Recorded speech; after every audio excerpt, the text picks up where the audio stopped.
What's up, ladies and gentlemen? So, wow, what a crazy night and morning. First off, before talking about anything else, I would like to congratulate the new President-elect Donald Trump for his victory over Hillary Clinton early this morning.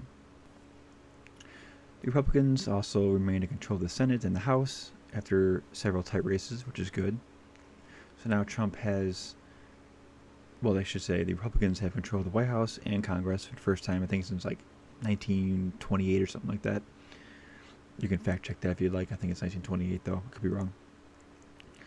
Trump also has the opportunity to fill at least one Supreme Court justice position during his term. Obviously, the late Justice Scalia, he would have filled that. So the balance of power in the Supreme Court should be 5 Republicans to 4 Democrats, instead of the current 4 to 4, since it's 8 currently since he passed away, and there's an opening currently. I'm guessing the Supreme Court decision will probably be one of his first decisions after he is inaugurated, but besides that, he still has quite a bit of work to do to turn this country around and repeal many, if not all, of Obama's executive orders, his mostly unconstitutional executive orders, and various other decisions and policies, like Obamacare for one. So, post-election, basically this morning and into the night right now,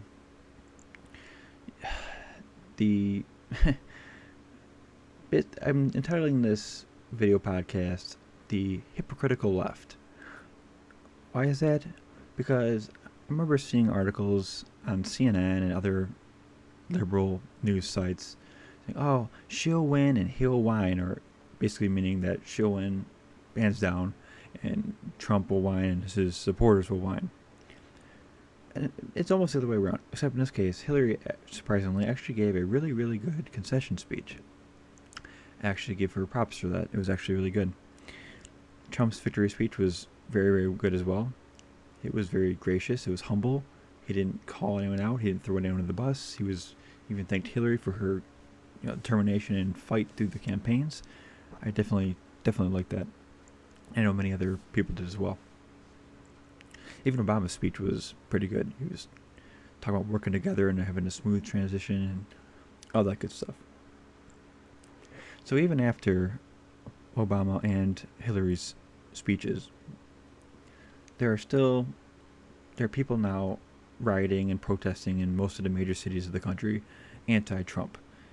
Okay, I understand that you lost the election, but you don't have to be sore losers about it. I mean, we just had to deal with 8 years of Obama.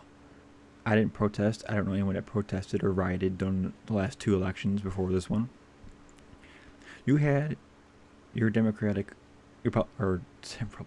You had your Democratic president for the last 8 years. You had your chance to make your difference, make your changes, whatever. He failed. That's why Hillary lost. Because people want to change from the corruption and the politicians in Washington. And so just because your candidate lost doesn't mean that you should be a sore loser about it.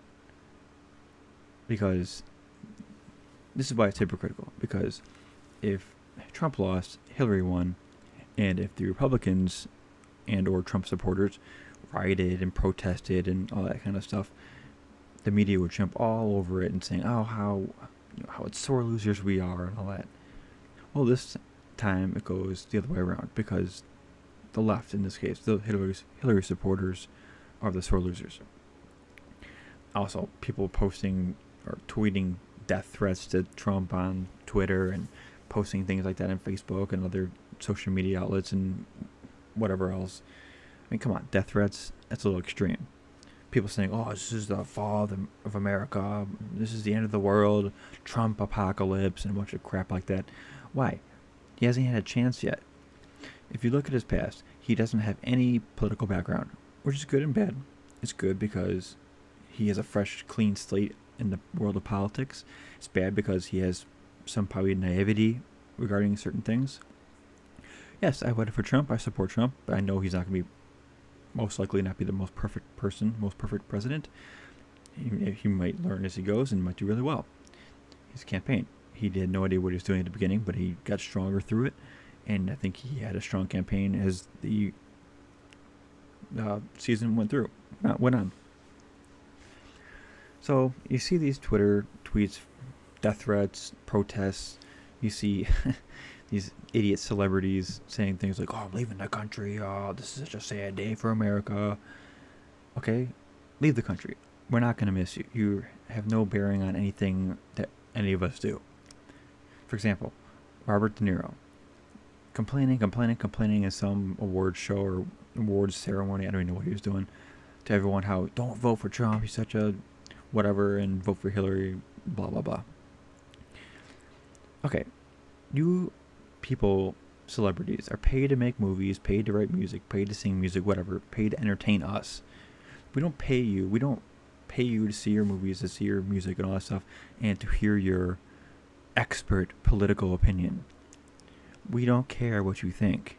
Your political opinion means absolutely nothing to me, and I'm sure millions of others, since if you notice the popular vote, is fairly close at the moment.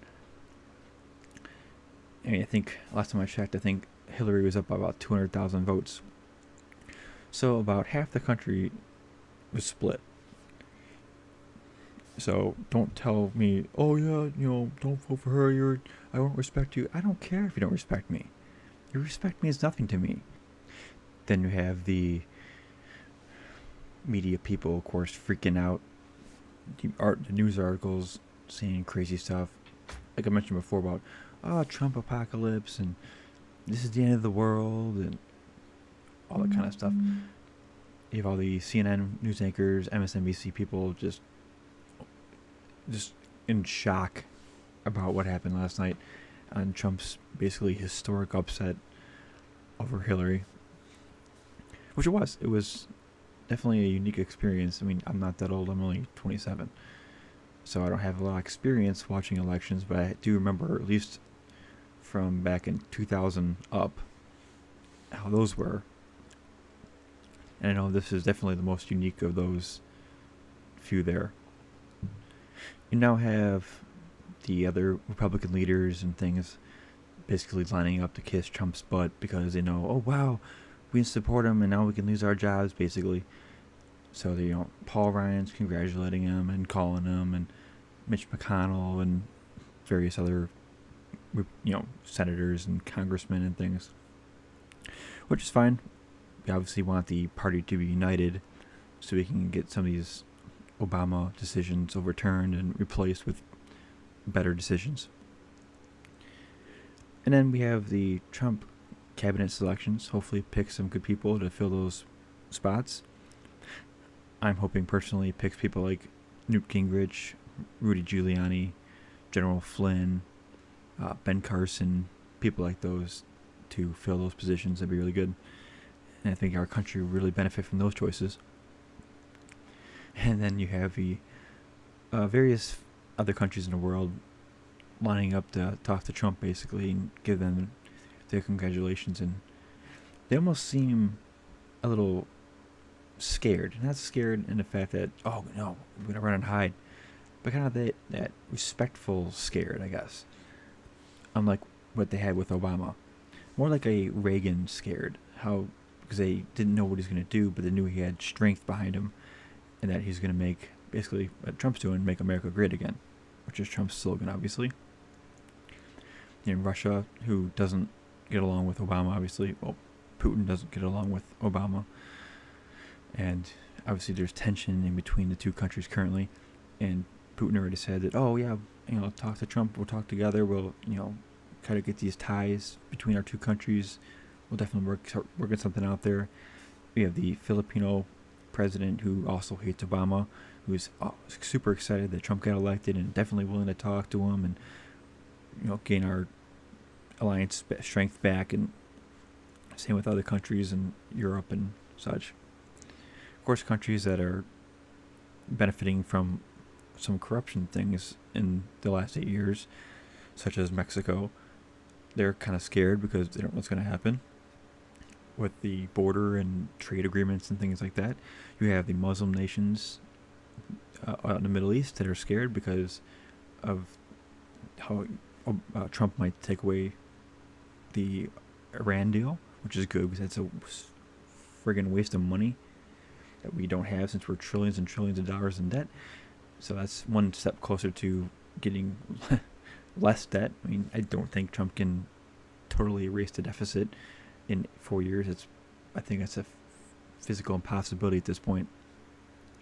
But they're scared because they don't know if he's going to focus more on getting rid of ISIS.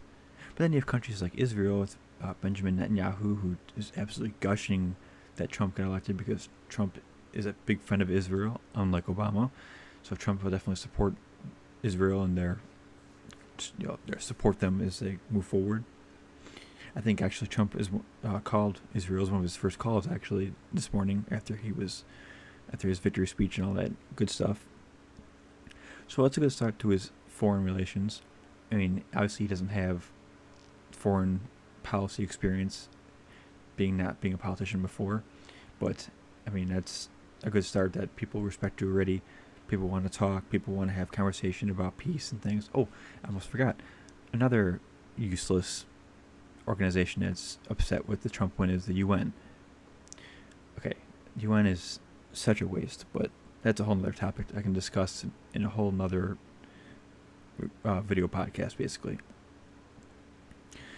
But they're not happy because of the Paris Agreement, climate change, or whatever it's called, that Obama's pushing, and hopefully that doesn't get signed before Trump gets inaugurated. That'd be kind of bad. Well, obviously there's a lot going on in the country right now. Still a lot of division, obviously, with the riots and protests and angry tweets and comments and articles from the left. And obviously the right's happy with this for the most part, besides some of the third-party voters, which aren't, in my mind, it wasn't the best idea to do that. But at least he still won. So they didn't take away too many votes or hurt him in the election, obviously. But like I said, there's a lot going on right now, so I'll continue to make more videos, podcasts, and blogs to report on it and give my opinion for whatever that's worth. As always, if you like this video and like my other videos, podcasts, and blogs, please like and subscribe to my YouTube channel, to my podcasts on SoundCloud. Also visit my website, of course, at jeffsworld.org for all my videos, podcasts, and blogs, and other news and commentary. Also, please visit me on Facebook and Twitter. I also have a Pinterest page and a Google Plus page you can check out. That's also good. Once again, please like and subscribe, and I will talk to you guys next time.